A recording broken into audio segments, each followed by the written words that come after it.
welcome to episode 5 of the Pandemic Podcast. As you know, we got Coach Lewis, we got Coach Jairo, and returning from a long time ago, we got Coach Jay Simon of Ruckus 101. How are you doing? I'm doing great, man. How you guys doing?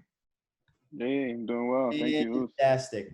As you know, we have this, while we are closed at this moment, although we are having our reopening meetings and figuring out how to do these things, listening to all this crazy podcasts on how to open a martial arts school. Very interesting. Yeah, I'm actually listening to one that's really good. The guy Chris Moriarty. Yep. Yeah. He's a doctor, so let's see if we can use his knowledge to figure out how we can open up a school after they let us. So If they let us. Yeah, we'll see. Or we have to have underground fights. Just kidding. Yeah, Just kidding. we don't talk about that. So today's special guest, of course, Jay Simon used to teach at a Beta Academy at the church. Coach Jairo, did you guys ever meet? Yes, I was one of the students. Oh, you were one of the students. Great. Yeah. Okay. So you're very well versed in the Ruckus 101 program that Coach Jay brought to the school. We're going to get into that, and I think it's going to be very valuable too, because people are working out at home and probably need to have some guidance about how to get an effective workout, body weight workout, or using different tools. So we got the best guy to come give us this information. Coach Jay and I, we've been friends for a long time now. How long have we known each other? Man, we know each other. I moved here from Ohio, man. I moved from Ohio in 2000. We met in 2001. 2001, and then we started at the Yamasaki Academy. With Mike Moses. It was Yamasaki at the time, yeah. That's right. Then it was Links. Then it became Evolve. So yeah. It went through. It evolved into what it is today. Exactly. But I think when we first met, we was in that small room. Area 51. Area 51. Yeah. Yeah, man. A lot of wars in there. A lot of war. That was like 300 square feet, right? Or 400 square feet. And everybody was over 200 pounds almost, except you and Mike. Remember you had Doug and all those big guys, remember? It was a very tiny room, man. But we made it work. Like even with like 10 or 15 people. Exactly. We made it work in that room. But Coach Jay and we've been friends for a really long time. We also have both finance backgrounds that we tried at one point, try to get our CPAs together. No, I fell asleep in that class. You remember that? Yeah. My first time having a Chipotle burrito, man, put me out. Put me out in that class. That's okay. There was one guy who was doing his fantasy football draft. Right. As he was in the back, he didn't care about what he was doing either. So, but we've had a lot of really good times coming up through martial arts, and it's kept us connected through all this time. So we could also say, and I'm not trying to bust your balls or anything, but we are. You're probably the longest blue belt ever. That's right. 20 years now you've been a blue belt. Yeah. Yeah, man. Now, what a lot of people don't know, and it bothers me to this day, right? That Pedro Sire promoted Yvette before me, my wife. That's right. You remember that? He called her up first. That still bothers me. To this day. It's okay. Blue's a good color. Because he said, I'm your boss. Now, they say the wife is the boss of the house, but now she's my boss on the mat. Like, that wasn't working. That's a lot going on, man. That's right. She trained Jiu-Jitsu as well. And then we later on went to work with each other. So it's pretty amazing how, that's all really, really kept us connected. Now, you started wrestling. Yeah, like how? And we just interviewed somebody last Saturday, Justin DeAndrea, who's also a wrestler. Coach Jairo, also a wrestler. Mm-hmm. I'm a pretend wrestler. But he pulls guard, so not really. Don't tell people that. He gets in a low stance and then he pulls guard. No, I'm kidding. No. You've come a long way, Coach Lewis. Doing some judo now. You got some wrestling, and then you can pull guard. So I'll be trying.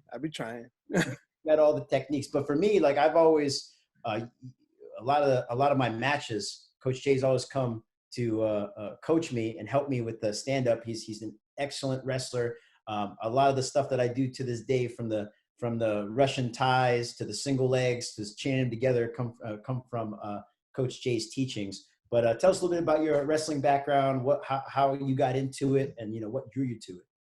Oh man, wrestling. Well, I grew up in a small town, Ohio, so 20,000 people. So it's pretty much. I start off in the. We had a Saturday morning wrestling club, and it was great because like $50, man. It didn't break the parents' wallet. They just send you down there for a couple hours every Saturday, and the goal back then was, I'm gonna date myself here. I'm 48 now, so the goal back then was just to have something for the kids to do, during the weekends, right? And so elementary basketball was on Wednesday, and elementary wrestling was on Saturday. And the hope was that when you got to middle school, you would choose one of those sports and not just be running the streets, because I grew up downtown. So that was the goal. My hometown is a really big football town, so by the time I got to high school, man, I weighed 117 pounds, so football is out of question for me. So wrestling just became that for me. And so it started off when I was 5 and just kept going. And, then I ended up going to West Liberty and wrestling in college. So, it's always been a big part of what I did. So. And it seems like in wrestling, you always have to, whether you like it or not, you got to compete. Yeah. Oh yeah, no doubt. How are your experiences in that? What weight did you wrestle at? So it's funny, man. I started off at, like I said, 118. By the time I graduated, I was 160. And then my senior year of high school, I got in a bad car accident. So I didn't wrestle my first years in college. I got hit by a dump truck, actually. And that's when I went from 160 to 190. So a lot of people don't understand, like, they think I just gained all this weight. But it's like, people that wrestle all the time, you're wrestling shape, like you train all the time, you stay around a certain weight. Then in activities when I really, went up. So I was like 218, 210, and then I cut down like 190. So yeah. I think we can all vouch for that right now, as we are not able to train as much. So that's. Hey, you ain't lying, man. Somebody made a post about I think it was Corey. Yeah, he said something like they call something the freshman 15, and then this is the COVID 20. Exactly. But in my case, it's more like the COVID 30, man. This is like master's COVID weight gain over here, dog. It's getting bad. Don't be a heavyweight. Oh man. Yeah, but the funny thing is, man, and that's what I tell people. It's all about, just different situations for different people. Like, so I wrestled 160, right? But I had a teammate of mine, actually won the Big Ten championships, man. He beat Kerry Colot. And just wrestling with him like your wrestling partner has a lot to do with it. But man, he used to give me the business almost every day. He's a year older than me, and he went to Ohio State, probably one of his wrestlers there. Beat Kerry Cole out, won the Big Ten, third in the nation. So, but just having a person like that to train with every day, like a good training partner, man, it makes a hell of a difference, man. Hell of a difference. How often when wrestling practice? How long is a practice? How often do you train? How long is the season? So my high school practice, man, was 2 hours. It was 2 hours, man. It was intense, man. And it's funny because I'm bringing up his name and you're gonna laugh because it's funny. But Roddy, you know my relationship with Roddy, right? Roddy. And, right, Roddy, right? And what he said back when we started training with them, it made so much sense, right? And you see it so much now where you talk about deliberate practice, right? So my hometown, even though it was like a small town, it was junior national or junior Olympic training center, right? For wrestlers. Right. So my wrestling coach, from the time the season started, for the first 6 or 8 weeks, we didn't do anything but takedowns. That's it. Double leg, single leg, and just everything off of that, right? High crotch. That's all we did. Because his whole motto was, we're going to take them down, let them go. Take them down, let them go. But you just drill those details over and over and over and over. Then we learned about, stand-up. Start drilling stand-up stuff, getting up from the bottom later on. But if you see, like now, everything is about deliberate practice. Another point, you're really good at that. Because I remember, like, he's like, hey, man, I'm working this move today. Didn't matter how good or bad you did with it, but you just working at. Where my mind, being a wrestler, like, no, man, I got to work what I'm good at. Like, no, man, I'm working a half guard. Didn't matter if I passed or not. I get excited, if I get close to passing. But she's like, no, I'm just going to keep working. And that's when you really get better at it. So, you would say that your wrestling style a lot of it is focused on the takedown, yeah? If you see, and we go back to, I got to bring this matchup, right? you and Pablo Popovich, right? Can I bring up Oj? Right? Wait, I gotta bring it up now. I gotta bring it up because it makes a lot of sense. You saw it though. He does the right. drag We to studied the double. video. We studied the video. Right? We had it. But after the match, when I'm talking to him, right, and what he explained to me was because his wrestling was pretty good. He said, I wrestle jiu-jitsu players, right, and the guys that wrestle, I use jiu-jitsu, right, because his jiu-jitsu is better than most wrestlers, and then his wrestling was better than most people that did jiu-jitsu. His stand-up was pretty good, but he's had his little system, and that's what he kind of stuck to. His stand-up is really good. Again, Pablo Popovich has been my arch nemesis coming up early in from the 2000s all the way even up until most recently. So I think I'm 1-4 against him. That's Dude, it. Pablo Popovich, that's a pretty good. You got to win over him. That's pretty good. You did pop his ankles though. You did pop his yeah, I did. He did not tap. He did not tap. Dude, you be breaking ankles since then? I only know about your recent ankle breaking, man. I didn't know about that. It's good. It's the Brazilian weakness. You're gonna have to tell me the story. I don't know today or next time, but I got to hear this. But there's, I think when we wrestled the first time it was in Grappler's Quest. I think it was like an 8-man tournament or something like that. But then, he has perfected that arm drag to the double leg. Who does that a lot too is JT Torres. Yeah, that's his bread and butter. Just arm drag, double leg, arm drag, double leg. End up in a great position. But we were all talking about that a lot. Coach Jay was coaching me through that. He's like, this guy, he stands on this side. Like, you got to keep this side away from him. This is you want to tie up his arm in this way. Don't reach. You're saying don't reach for him. That's right. My good friend and training partner at the time, Todd Margolis, would always say that. It's like, oh, we got a reacher here. We got a bunch of reachers. Expose that front leg and come in. So. But Coach Jairo, you wrestled too. Like, what would you say your wrestling high school wrestling experience? How was your training? Was it similar to that? 2-hour sessions or? Oh yeah, there were definitely like 2 hours, and then sometimes if you're like hardcore about it, they'll like do an extra 30 minutes of just conditioning, just basically running you, and that was always fun. Did they ever make you train in a boiler room? Sometimes. Oh yeah, boiler room, sweats were required. Yeah, our room, we had a wrestling room. That was hot, dude. Mm-hmm. But it kept the parents out of there. We didn't have parents in there. Mm-hmm. You know what I mean?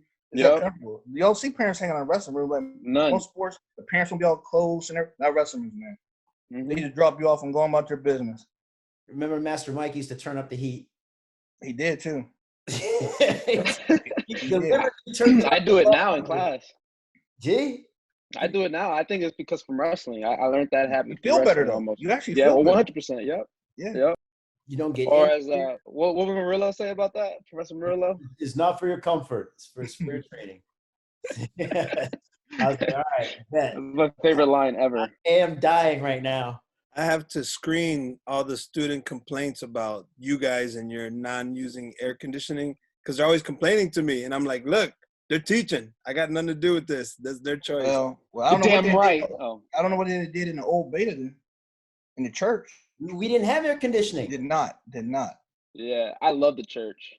It was so hot in there, man. I mean, I bet you it was above 100 degrees a lot of times. We trained as a pool of sweat. There's not even any ventilation. All we had was like one big fan, but I don't think it ever did its job fully. Just turned it on. It was for looks. The matches be so sweaty. You had to mop them in between all the time. In between people sliding. Yeah. The mosquitoes biting us. That was pretty crazy. So then you started. So when you came, you moved from Ohio. You came to DC area, and then Gaithersburg area. That's when you started training. Yep.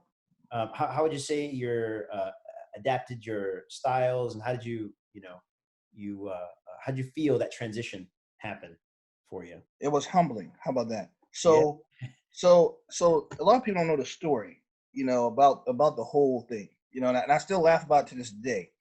Right. But I feel like, I was set up by Master Mike, right? I was set up to fail. Because a lot of people don't know, like when I first moved here, I would just train all the time. So I was about 220 and I was feeling pretty good about myself at that time. And I trained all the time.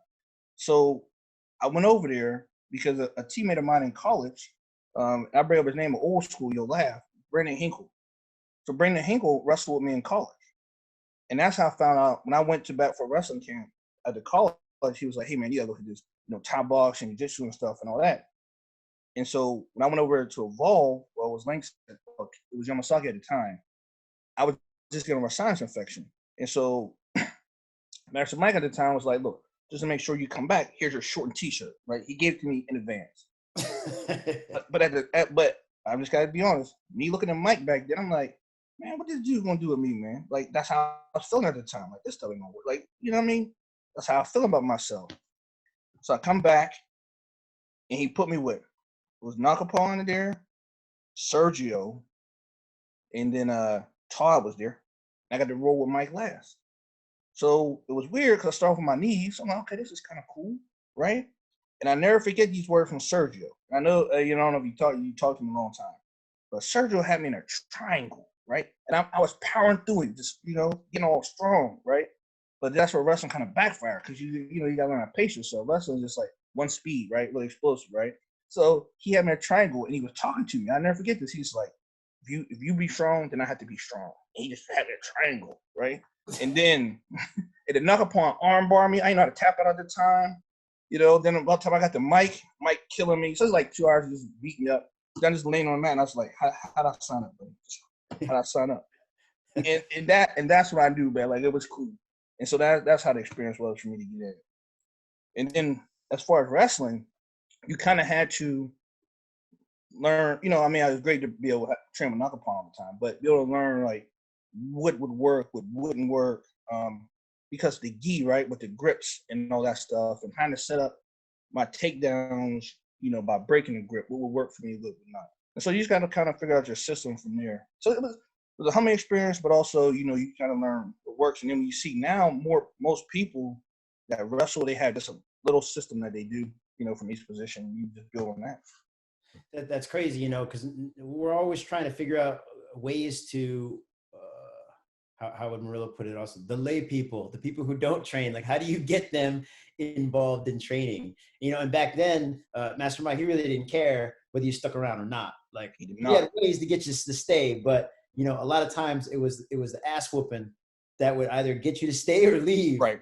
Right. And so I appreciate him for that. Because if you think back, right, when guys came to the gym to sign up, he always put them with Yvette and Navy, right? Because the technique, he wanted a guy to appreciate the technique, right? So like one of us, was tapping them out, probably no big deal. But if you have a female that's probably, 20, 30 pounds, maybe even more lighter than you, tap you out, then you will believe in the technique. Your wife Yvette, I remember she's good with the arm bars. Triangles. Yeah, long legs. Yeah. Long legs, yeah. Yeah. It was real good to have, you're absolutely right about that. It's very humbling. You either want to quit or you want to come back. Right. So hopefully you want to come back. But I guess after that we were training pretty much every day. Yes. For a few years, and then we started going to competitions. So the funny thing about the competitions, though, when you think about it, right? And I still laugh about this, because I'm older now. I have time to process, right? We wouldn't have a choice, really. Might just show up and be like, "Hey, man, we're going to such and such tournament." That's right. And we just go. They wouldn't even like, we train them for a grappler squad. So, we have some great ones, man. They'd be like, a lot of people don't get to experience the Arnold Classic, like, which was crazy because you think about it, like, not just from the craziness that happened, but from all the people were there. Yeah. Like, think about it. Before they pay $5, all the dudes come from Brazil. Like, I don't remember some of the dudes, but it's like the butterfly guard dude. What was his name? I'm trying to think about Jeff Monson. Jeff butterfly guard. There. Now hold on. So the Arnold Classic is actually really it is like a big event that happens every year. Right. It's got bodybuilding. It's got they have a marathon that day. They have a huge expo in the middle with thousands of exhibitors. We used to go run in there with a bag and collect as many power bars and whatever things that we could get to eat afterward. You could take your picture with Arnold. He's got like an entourage around him, like walking around. So, and it was in Columbus, Ohio, which is great because, Ohio, where Coach Jay's from. So we'd always get over there. Now, which year are we talking about? We're talking about a year when you wrestle Salo or Todd wrestled Salo? No, Todd wrestled Janji, his that brother. year. Marcelo Garcia was there that year. Remember that year? Yeah, yeah. All those guys. I can't remember all of them. What year was this? 2000. It had to be about three or four. Was 3 or 4. Mitch there that year? I'm sorry? Was Brandon Vera or Mitch there that year? No? You talking about that year. That was a different year. That was a different year. Okay. That's the crazy year. That's the crazy year. That was one with the riot. There was a riot that happened. Year. The riot was between Pedipano and Jeff Monson? Absolutely. Yes. Yeah, it was there. Yeah. I'm in there for That's so tight. They're looking very confused. That's so tight. Yeah, there's one where they had to shut that whole thing. You know, it's still on YouTube. We should do a fight breakdown of that little riot where you're in the middle of it, the young Nakapan running back and forth, like, what's going on? Yeah. Todd's in there for a good long bit. He's trying to argue. It was I think there was a lot of tension that day. Because isn't that the same day when Mike rear naked choked that guy? Was that the same one or the other one? I think that might have been the same day. It was a lot going on. I don't know. See, it's hard because they all blend together. But that story was kind of crazy. Were you there that time? Did you see that? Yeah, I was there. Okay, you saw that happen. So, I saw it. That's when Brandon had to run out there too. Yeah. Okay, so there that day, and that was a crazy day because our instructor, Master Mike, was competing in a no-gi tournament in there, and there was a whole other school called Combat Dough. You remember? Yeah, man. No, because Combat Dough had Combat Dough shirts and Combat Dough hats on, and there were like 30 of those dudes. It was bothering him. They kept bothering him. Yeah, dude, they were swarming all over one side, and so what was happening was our instructor was wearing like a Speedo, and this dude was grabbing his Speedo and like pulling it down, just like bare assing it. We're like, yo, what's happening? Like, this is no-gi. You can't do that. Just pulling it down, and then so he would be on his like a referee's position. Mike would be Master Mike would be on top, and then this dude was like elbowing him in the face. You remember that? Yep. He was like, so, and he caught him and it was bleeding a little bit. And we're like, yo, what was this guy doing? This is crazy. You can't be elbowing people in the face. So Master Mike got in there, took the back. He put the rear naked choke on. Passed him. Was that? Remember he passed him out standing on remember the dude was on his knees. He was on his knees. The dude was on his knees, like referee position. And Mike stood up and was just choking until he passed out.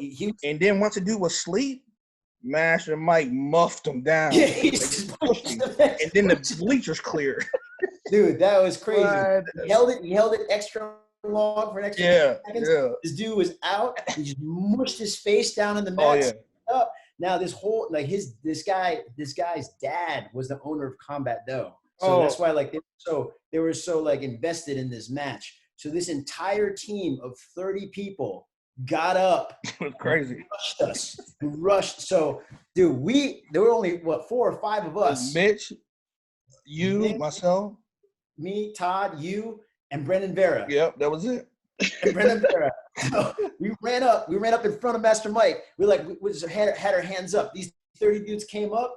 Dude, Brendan Vera's crazy. He was pushing people like, get back. I was like, yo, this like there are a lot of them, man. Like we're about to that was crazy. You mean to tell me this happened before Jeff Monson paid the panel? Yes. Yeah. Oh my God. What an event. What an excellent event. Oh my God. It was and that's why every year we're like, man, like what's gonna happen this year? Like we don't know. So they got on the mic and they stopped the whole thing, broke us up, and it was crazy because we didn't even think about it. We just saw these dudes rushing us. Everybody went up like right in there. We're just about to rumble. Then Master Mike mentioned that too. He's like, "Yeah, you guys even care? You're gonna get messed up. You're ready to go." It's like you were ready to follow up, man. Whatever. Just start swinging. But that was a wild time, man. And that happens it was happening pretty consistent for like 2 or 3 years. That something was always about to go down there. And top it off, we had that snowstorm coming back. Remember that? You was riding with me in the car? right? Yeah. As if it couldn't get worse. Yeah.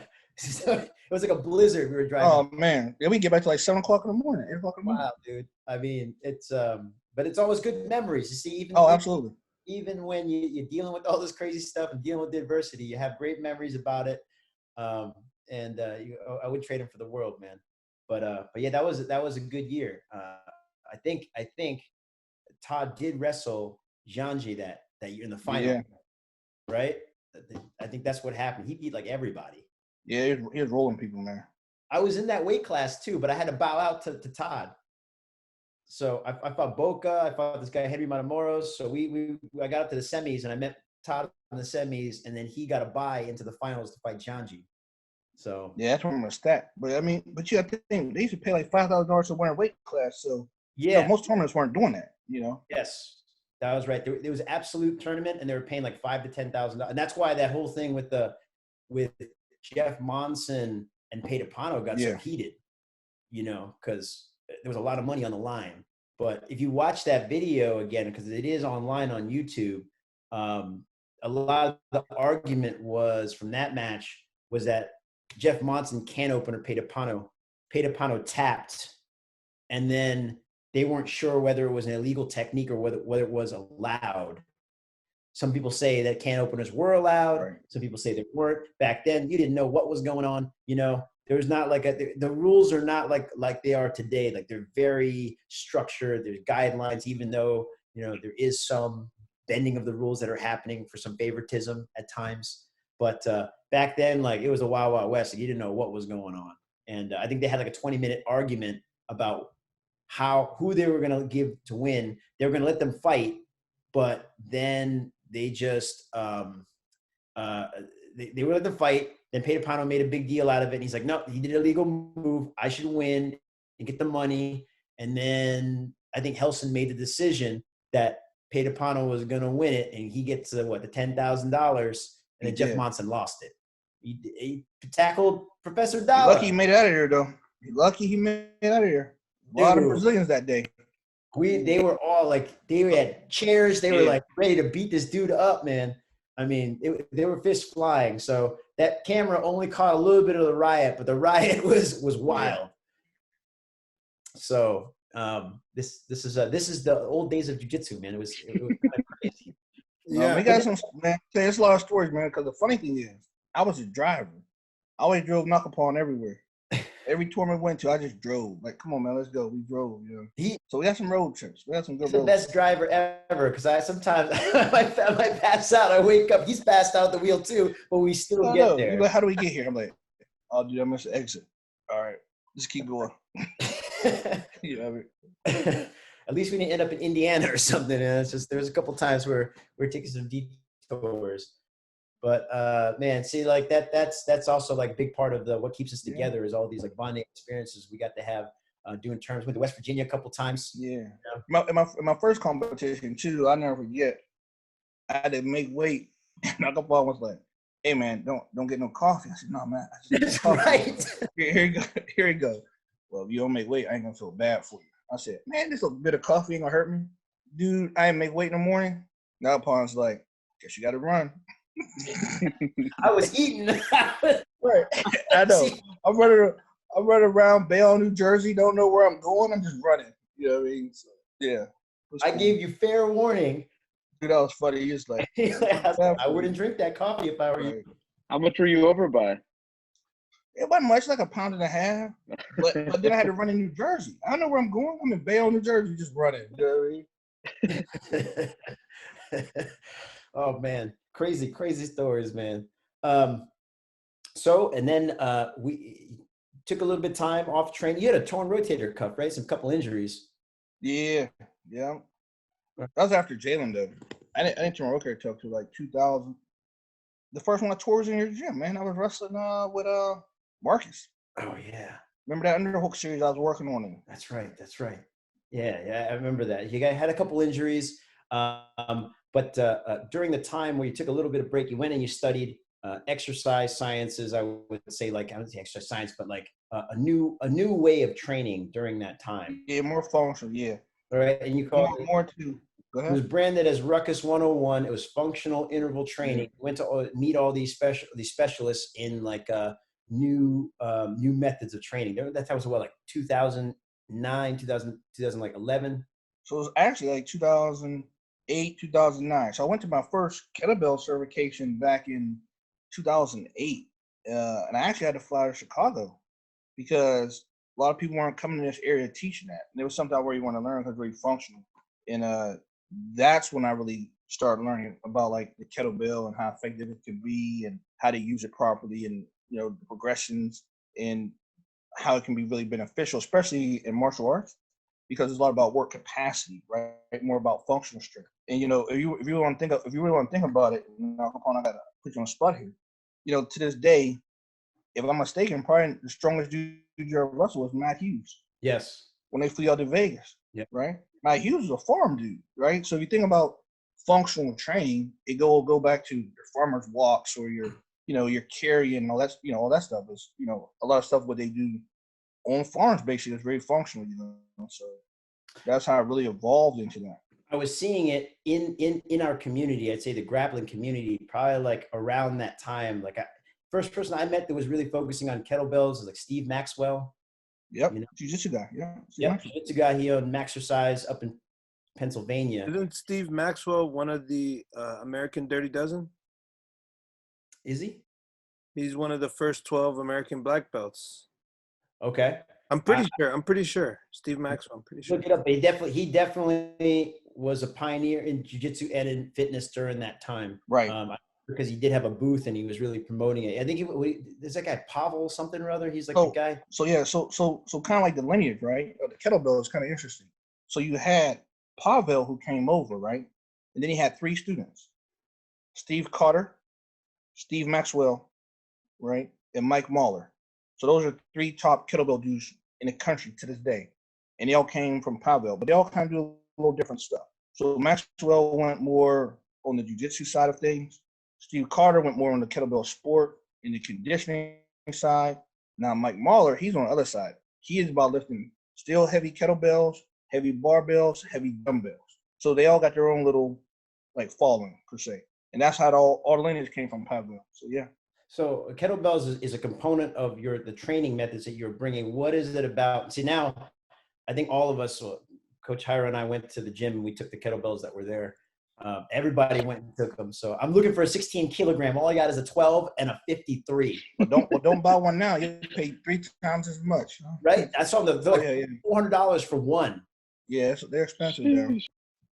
They knew they were trying to take advantage of the pandemic. They were price gouging. Exactly. People are going to be at home trying to pick something up. And you don't want to buy a whole weight set. You could do something with like 1 or 2 kettlebells and be effective with it. Yes, you can. Yeah. Right. So what's the idea?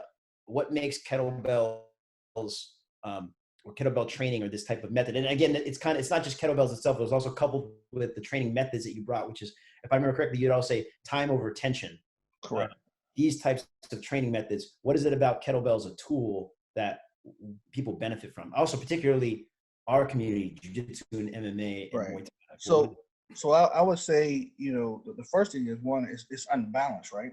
So since it's unbalanced, you have to use so many more muscles to move it, where dumbbells balance, right? So that's the first thing. But the second thing is it allows you to do so many more exercises.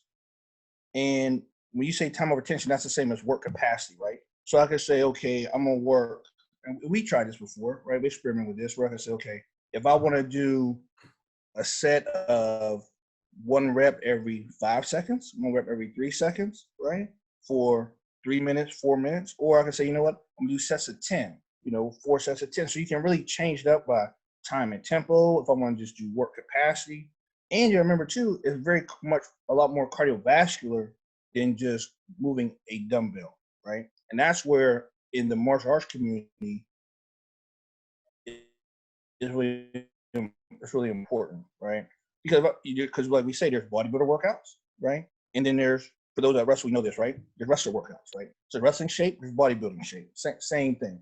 So when you're working out with kettlebells, it allows you, it's really preparing you for that work capacity as one unit, right? Train your body as one unit, not so much in isolation like a dumbbell. You had to do a lot of cleans, the snatch, Yep.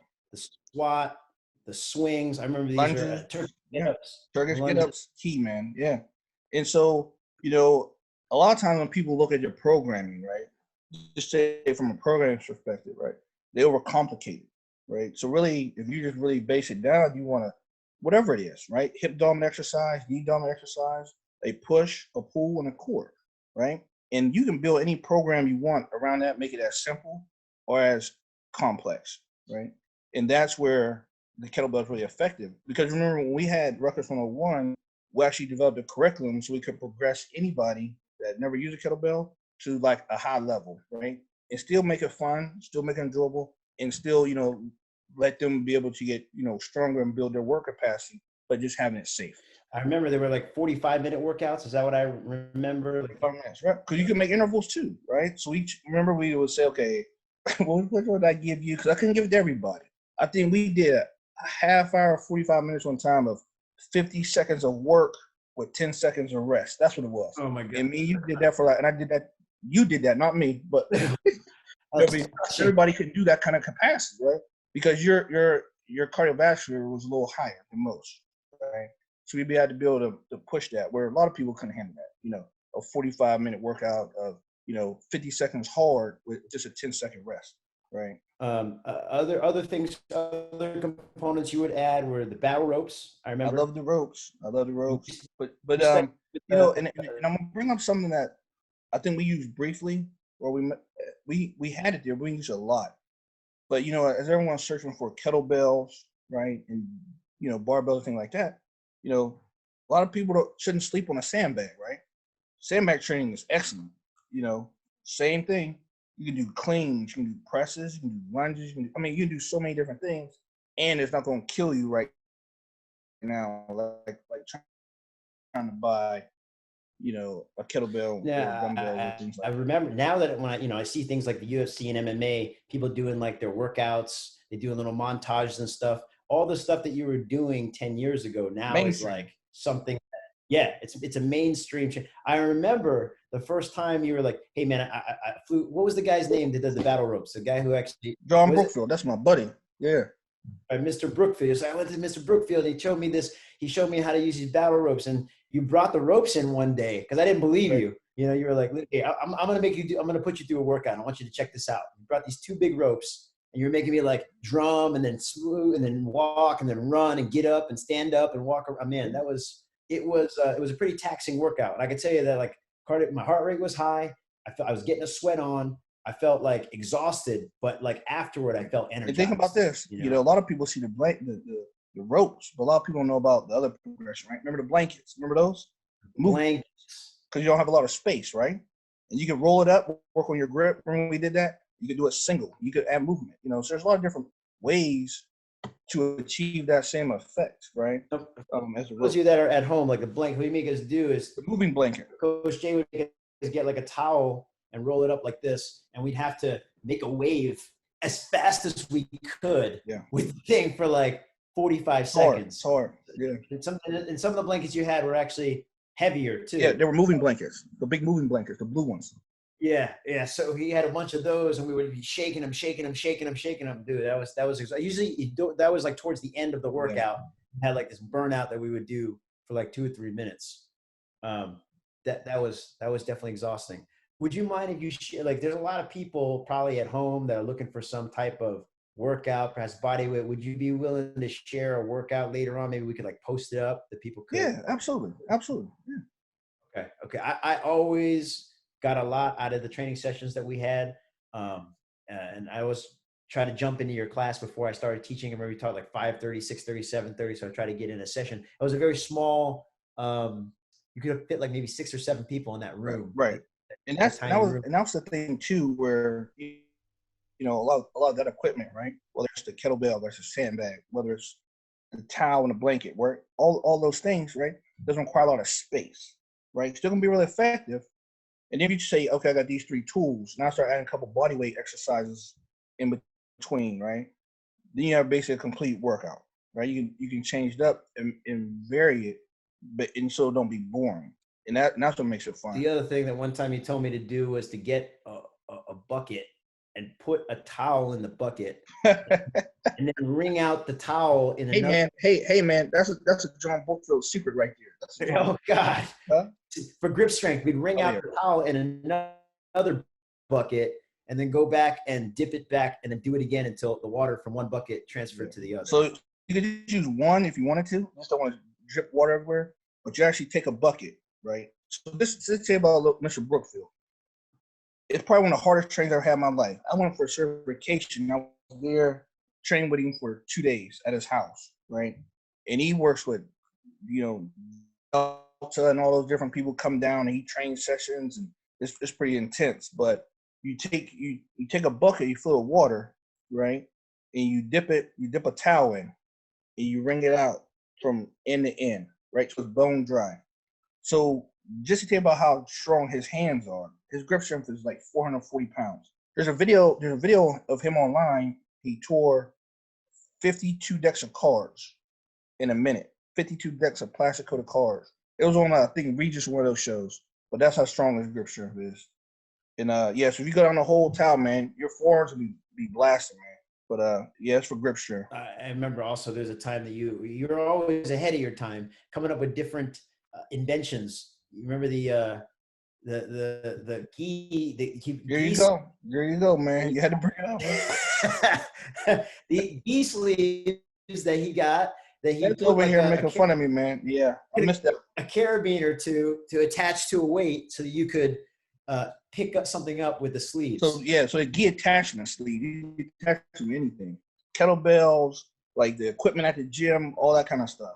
I just had a trouble getting, and I'm not going into much detail, but Nakapan knows. I had a little trouble getting some fabric from some people I thought was pretty cool. So it didn't work out for me.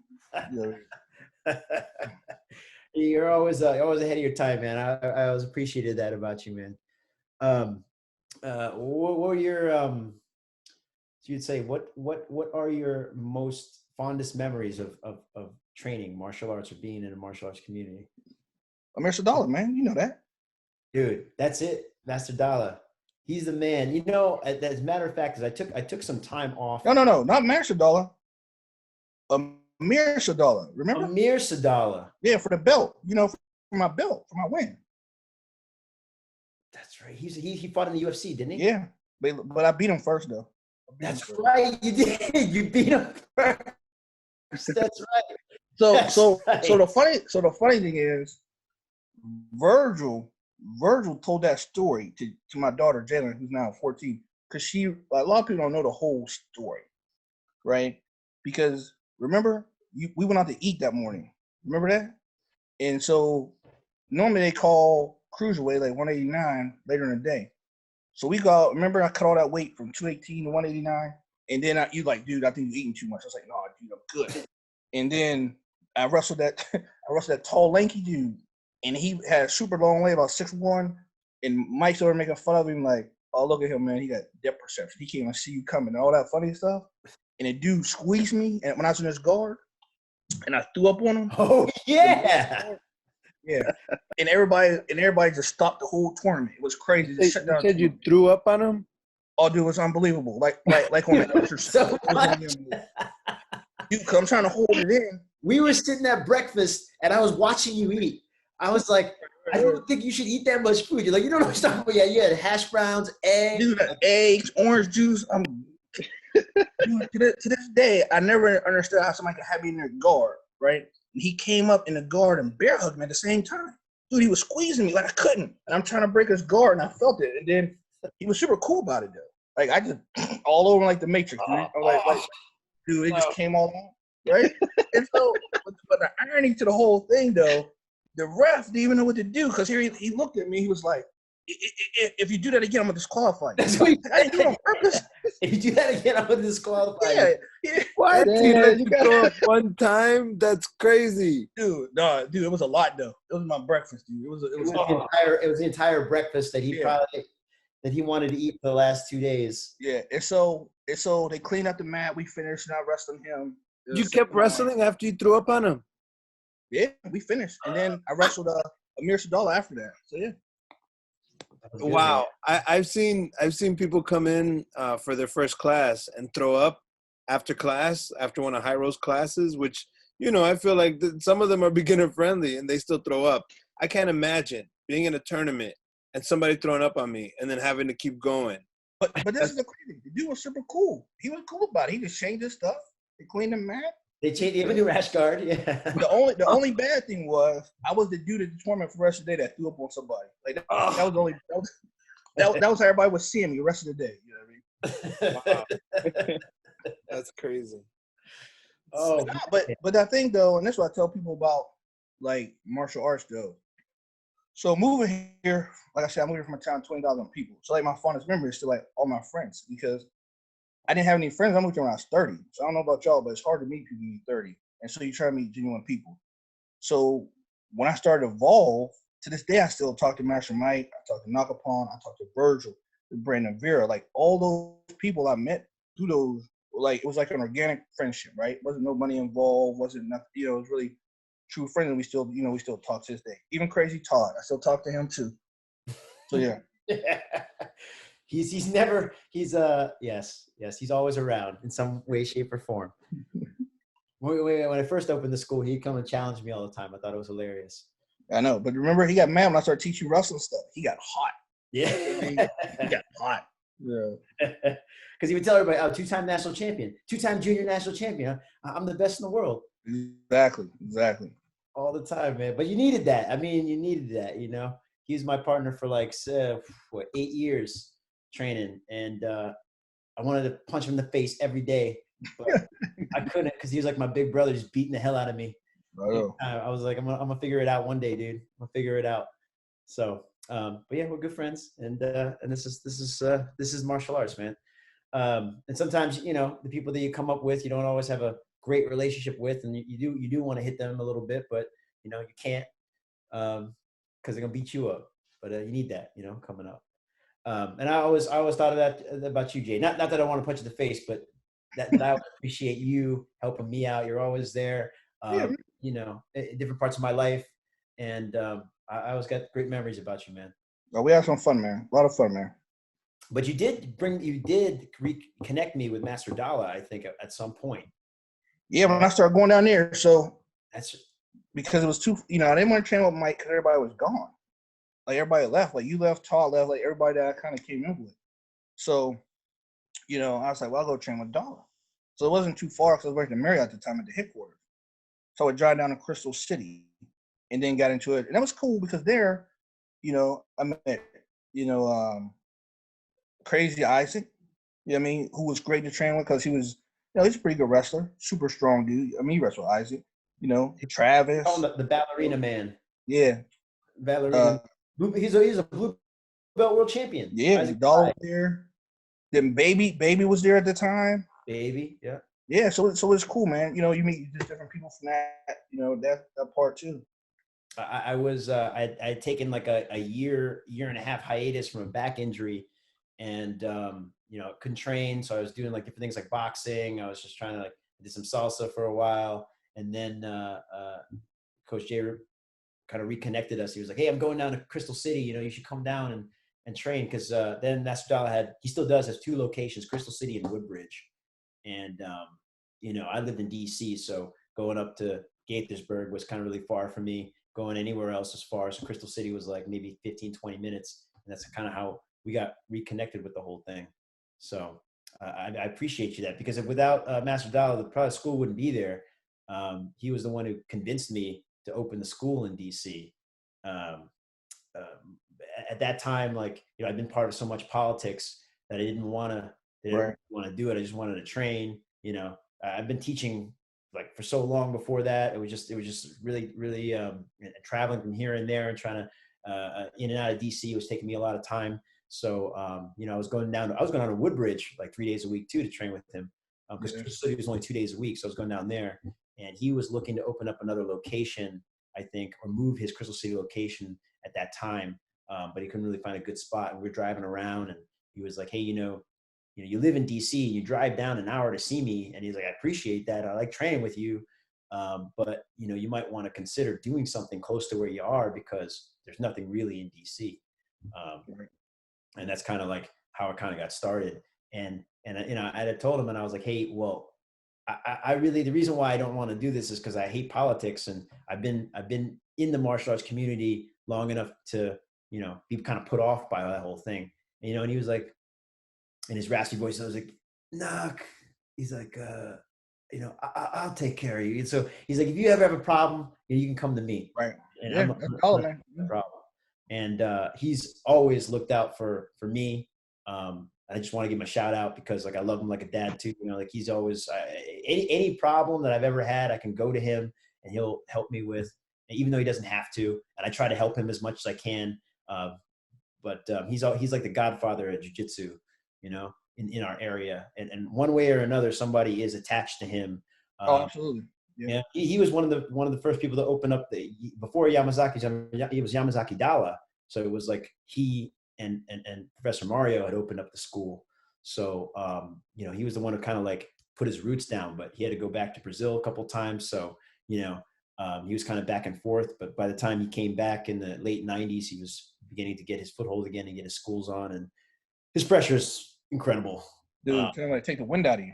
Every time. He knows it. He laughed about it, yeah. Yeah, it put that pressure on you, man. So he's one of the most underrated dudes, man. Like people don't realize how good he really is, because he's a quiet guy, He's got a match against all the greats. Damian Maya, fought against Damian Maya. He's fought against Zhangji. He's fought like all these guys coming up, and he loves to compete. And even now, he still competes in tournaments. I remember seeing him recently, when we did I think one of the DC Opens, and Master Dala did Masters 1 division. Yeah. And we were like, wait a minute, he's doing Masters 1, and he was smashing everybody. Like, he was in shape. He looked like he was good to go. And this was I feel like a year or two ago when we saw him, and you were telling me, you were like, damn, this dude went all the way to Masters 1. He's smashing everybody. Yeah. Couldn't believe it. He is an incredible competitor. He just goes in there and something switches, Some people are like, for me, sometimes I feel like I wish I was always much more consistent, but for me, he's like an inspiration because when he goes there, he consistently does his best. And that's like very inspirational, Something switches and he's in there and he's focused and he's doing what he knows and he's adapting to the situation. And, you can see he wants to win. He fought Carlos Newton in MMA back in like way back in the day. So he's fought MMA. He's fought, he is like one of those old heads, came up the way you're supposed to come up. Back then, if you were black belt jiu-jitsu, you had to have fought MMA, And so he brings that old school attitude, and I appreciate him for that. That being said, that attitude in a much more like, I guess, intense way still carries itself through during that time, which is probably why the Arnold Classics got as rowdy as they did because, everybody had something to prove. And there was this whole like hooliganism going on back then, it was very much attached to the soccer attitude. Like, you have soccer hooligans and this is my team and this team and everybody's fighting each other. But it made for a great time, it always. So, and you throw $5,000 in there, that make it a little more, Yeah. Especially if I could take my picture with Arnold. Exactly. Because even if you think back to the early grappler quests, right? And you see those people that moved on actually into UFC, like it was Brandon Munson up in the UFC. I can't remember the other guys from which one? Diego Sanchez. Yep, the dude from Massachusetts. The Todd used to grapple all the time. I can't remember his name. Kenny Florian also came. Yeah, those guys. Yeah, all those guys. Matt Hughes, he was starting Grappler's Quest. Yep. All those guys, move on to that. You know what I mean? It's kind of cool. Back in those days, it's like also your division. Sometimes people wear gi pants, and wear like somebody's wearing a gi, somebody's not wearing a gi, somebody's doing no gi. So it was like all these grappling arts would be coming together into those events. I always felt like it was almost like the UFC of grappling in the sense that like you got a lot of different disciplines that would come to try to prove which one was better. A lot of wrestlers go in there. You had some Sambo people. You had Japanese Jiu-Jitsu, Brazilian Jiu-Jitsu. I'm looking at Grappler's Quest results. It only goes back to 2009. But even Rustam Chisiev, he did Grappler's Quest back then. Yeah, they had everybody doing them. I don't think they have those tournaments anymore, though. No, they don't. Yeah. That's sad. They were really the ones that were in most of New York. Back then, like we didn't have a whole lot of tournaments that we could go compete in. Now you got tournaments everywhere. Like they had one in Annandale in March. I live in Annandale, like in my backyard. I could go out there and they had a tournament. We had to drive to New York. We had to drive to Virginia Beach. We had to drive to Ohio. There's maybe one or two tournaments in DC at the time, and we were putting them on. So you'd always have to go around and try to get that experience. But Grappler's Quest is always a great place to go to see the best at that time. Marcelo Garcia he's competing in the Grappler's Quest. But dude, do you remember when Diego Sanchez came? Like nobody knew who he was. He just was running through people. Like, it was insane. Like his motor was crazy in intensity. You know what I mean? And nobody knew where he was, where he came from. But yeah, it didn't surprise me that he went on to do well in MMA. Because he had an intensity and a fire, and he wanted to win. Like he was just there beating people. So it's great to see like all those people coming out of there and being connected with them in this martial arts community, man. Shout out to Diego Sanchez, the real first Ultimate Fighter. Oh yeah. For real. He's for real the first one. And then Forrest Griffin was the second one. Both of those guys, or whoever won that fight. Hey, he's about to have the UFC this week. He beat Kenny Florian at the Ultimate Fighter. He did? Yeah, you don't remember that? It was like a 185 division, and which they're both undersized. But yeah, those two fought in the first Ultimate Fighter finale. They were the co-main, and then I think Forrest Griffin, Stephen Bonner was the main eventers. They did it. It was two different divisions that year. Crazy, right? Yeah. That was like 20-something years ago, right? Wow. No way. That was not. No? I'm going to look it up. That's crazy if it is. I think I was in school still when that. Wow. All right. I'll look it up. I'll find out what year that was. Long time ago, man. Long time ago.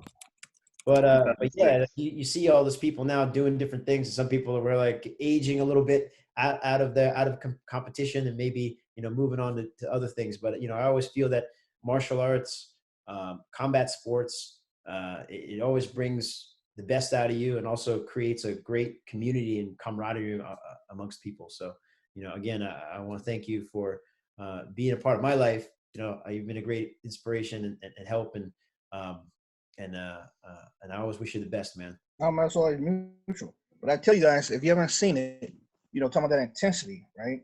The Iowa Penn State dual meet, man. Like if you haven't seen it, man, you have to see it.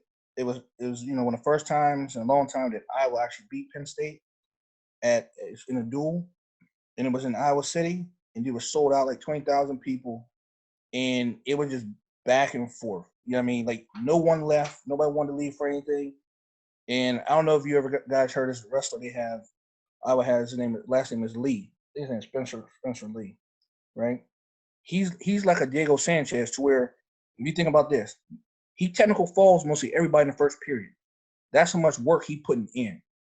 Like, very few people make it to the second period, man. I think he got wrestler of the year this year, even though they cut the season short. But yeah, man, he's a machine, dude. You sent me that video, so I'll post it up. That's the 174 pound. Now that was good. That's an upset. But yeah, but I think Penn State was up, like after the break, like 14 or 15-11, and they came down to the heavyweight match.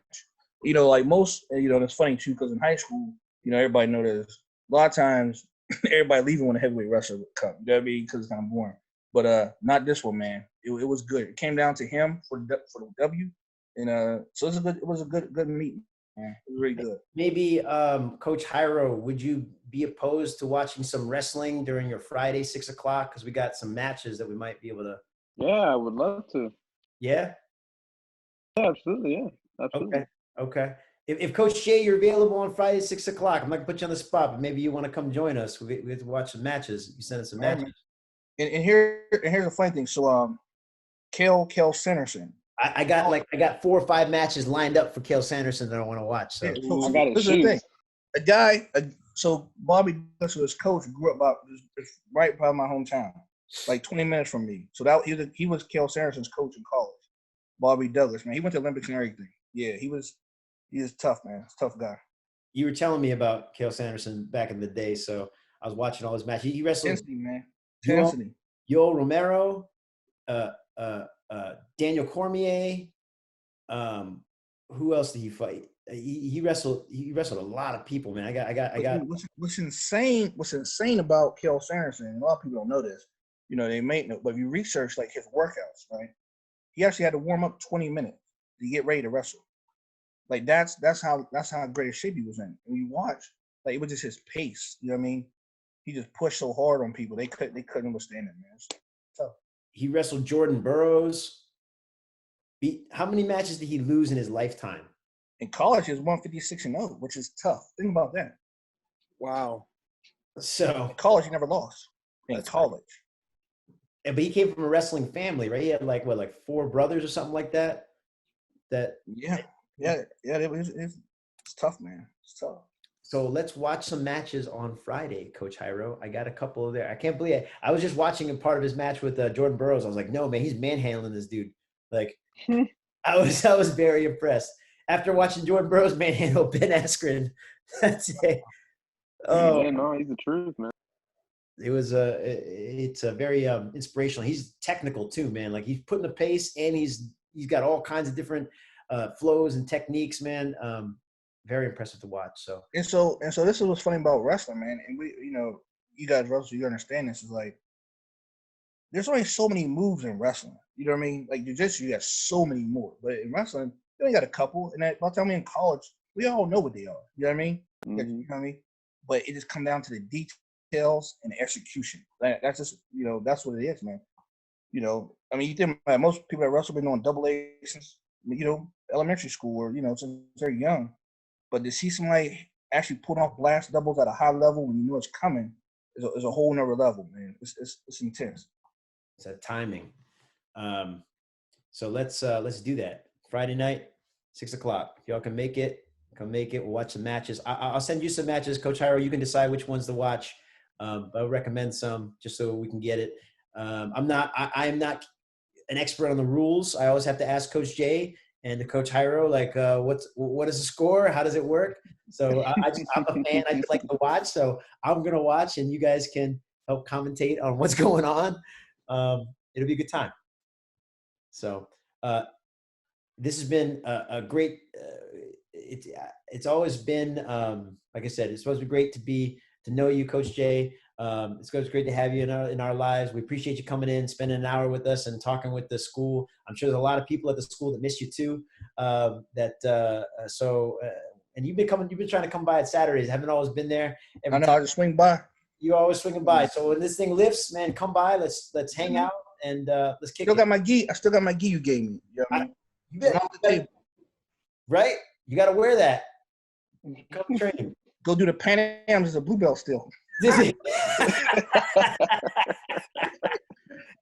Nobody know when I got it. You know what I mean? Nobody ask you how long you've been a blue belt. They just say, you know what I mean? You know what I'm saying? Good stuff. So let me ask you this. But it was me and Batanga. Did Batanga, he finally a purple belt now? Mike Batanga is a purple belt, yes. You finally got it, huh?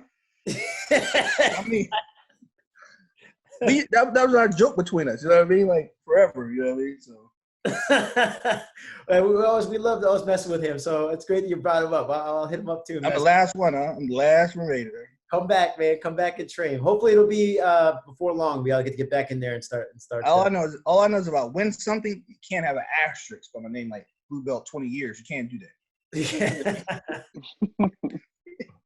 Good stuff, y'all. Well, thank you for spending the hour with us.